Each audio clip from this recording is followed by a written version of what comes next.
between life and death, there is a thin line. These are the stories of the men and women who cross that line every day. Where do you hurt the most, man? Your legs? Did you get knocked out? Yeah? So he's powdered his femur. It's ugly. Both his femurs were open fractures, and it's really bad. We don't see bones sticking out that often like that. This kid's life's changed today, and it's probably never going to be the same. You fell out of the van, did you know that? Yeah, I bet that was scary. I know, honey, but we'll be right here with you.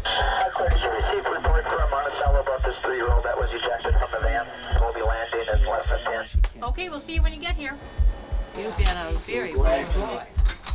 It's gonna take a long time. Well, be sent to Pete's. Okay. Hi, Betty. It's Dr. Satterley at North ER. I think we have to be able to do things objectively, quickly, succinctly. Apparently, he's 94 degrees. No, I think we're though. Level 1 trauma centers see the worst injuries imaginable. Doctors and their staff have to do everything scientifically and humanly possible to save their patients. In the Twin Cities of Minneapolis and St. Paul, we went to a unique Level 1 trauma center, North Memorial Medical Center.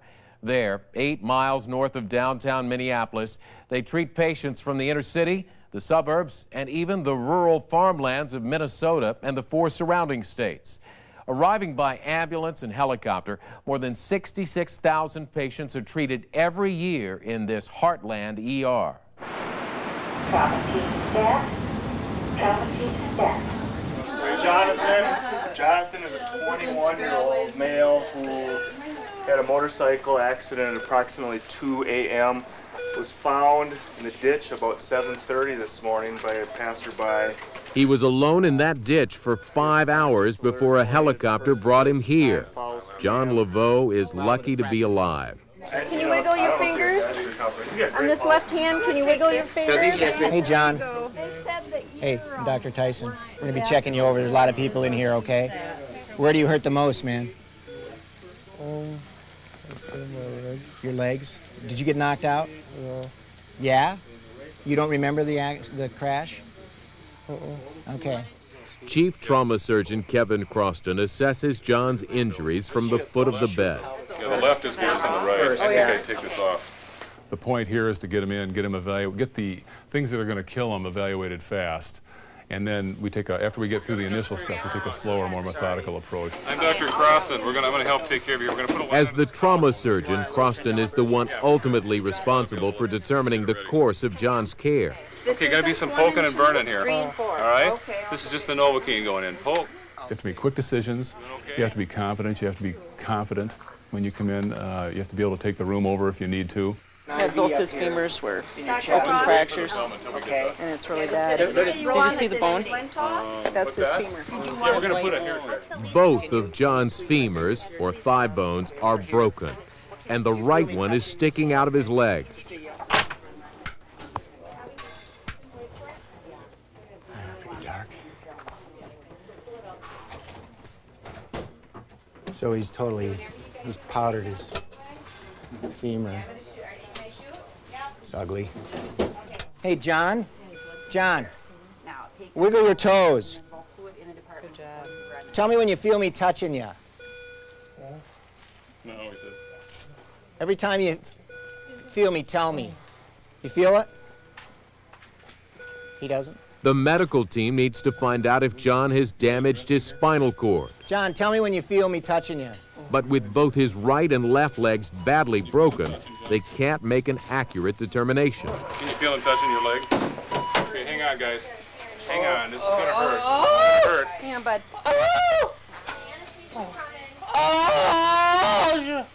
Should we wait and put it down a little more? Yeah. All right, let's wait a minute then. After his legs are straightened, John can feel his toes, ruling out a spinal injury. Hey, John, open your mouth, man. Can you open it? I'm sorry. You know, I think his jaw's out, too. Don't move. We're going to put you to sleep here and put a breathing tube in.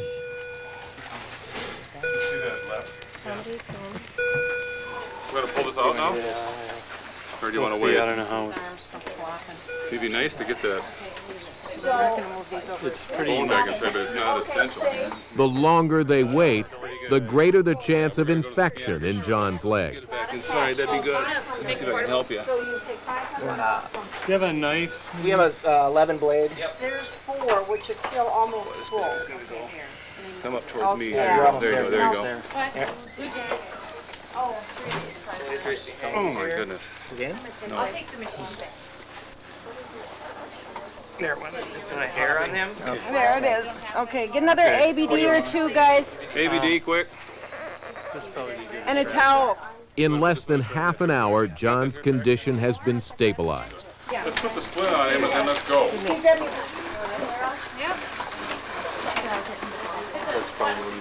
Now we're ruling out some of the other injuries. We'll probably be finding injuries on him for a few days. We're going to make sure that we're not missing any soft tissue things that can be fixed with an operation or that need an operation. The CAT scan reveals cross-sectional images of John's body to figure out if there is any internal bleeding or brain damage. It also gives a clearer picture of his broken bones. One nice thing is you get the bilateral views so you can tell what it's supposed to look like. So you got one that looks good here and one that doesn't. We don't see bones sticking out that often like that. I've never seen him have to cut the skin before to put it back in. Well, I'm not seeing any fracture here. A radiologist rules out the more severe possibilities. So the alignment looks normal. His brain looks normal to me. But with his multiple injuries, John's status remains critical. There isn't one that's going to kill him, but the cumulative effect of all of them is bad. In X-ray, they add up the damage. John has at least 8 fractures. Left femur, right hip, both fibula, which is lower, bones in the lower extremity, lower part of the lower extremities, both humerus. He's got an inferior rami fracture of the pelvis, and then some facial bones that go into all those different sinuses. His midface is kind of crushed. There's a lot of fractures. He's going to be hurt for a long time, but his head's still there, and he's still going to be a functional member of society. I'm sure he doesn't feel very lucky right now, but it's a lucky guy. Dr. Croston says that's because John was wearing a helmet. The helmet was his salvation here. The biggest thing, if you injure the brain, you can't really heal that. I mean, sometimes they come back, but they're not the same. Next, Dr. Croston and the orthopedic surgeon, Anthony Brown, make the surgical plan. The femurs are the most important thing at this point, right? What are you going to do with that today? I don't know. I need to get a better look, right up here. His body's got so many places to heal. Right now it's just going nuts. Physiologically, it doesn't know where to start. John Laveau's next hurdle is braving a surgery that will take several hours. This kid's life's changed today, and it's probably never going to be the same. He's had a massive injury, so we can't spend a whole lot of time and a lot of blood doing this or he'll get into trouble, so hopefully it'll go pretty quickly.